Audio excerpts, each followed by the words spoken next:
I think it's now become abundantly clear who controls the world. Because Bob Vylan, a member of an English punk rap duo, just lost everything in less than 24 hours. His talent agency, gone. Visa, revoked.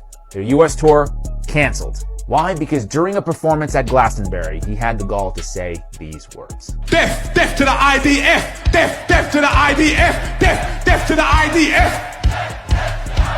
Now, first off, I just want to point out that the crowd was chanting along, so that says something. But whether you agree with the chant or not, and whether you think it's fair game or hate speech, that's not really the point of this video. Point is, Bob Vylan has been spewing this kind of anti-establishment, anti-British venom for years, and not a single person in power batted an eye. Because these are all direct quotes uttered by Vylan in the past. Quote, kill Queen, burn Britannia, dig up Maggie, referring to the late Prime Minister Margaret Thatcher.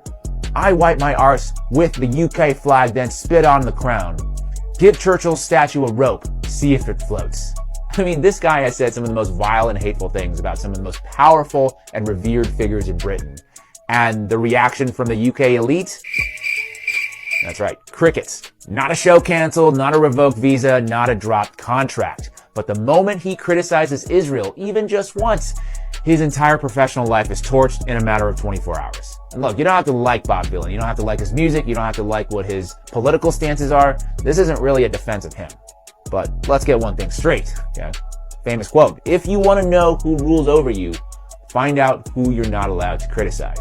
Because this wasn't just some random overreaction. This is what happens when you criticize the most pampered military force on the planet, backed by one of the most powerful lobbying machines in the entire world. Let's start with the US.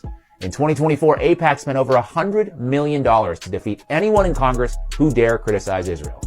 This includes going after Jewish members of Congress who they deem as lacking sufficient support for Israel. You ever wonder why criticizing Israel feels more dangerous than criticizing the US government itself? Yeah, there's a reason for that. But it's not just here in America. They have the same lobbying apparatus across the world, including the UK. Why Britain is so supportive of Israel is something that you and I have done a lot of work on, which is the extent of the Israel lobby in the UK. You know, where large numbers of Conservative MPs, Labour MPs, have been paid by Israel to go to visit Israel. And there's no doubt that Israel exercises an influence over British foreign policy making, sort of way beyond probably any other state. I mean, is it not bizarre that in the UK, you can burn the Union Jack, curse the crown, and still get booked on national TV? And same in the US, you can denigrate the flag, you can criticize Trump, Biden, whoever you want, but the moment you criticize Israel, you're branded a heretic and banished. 小红书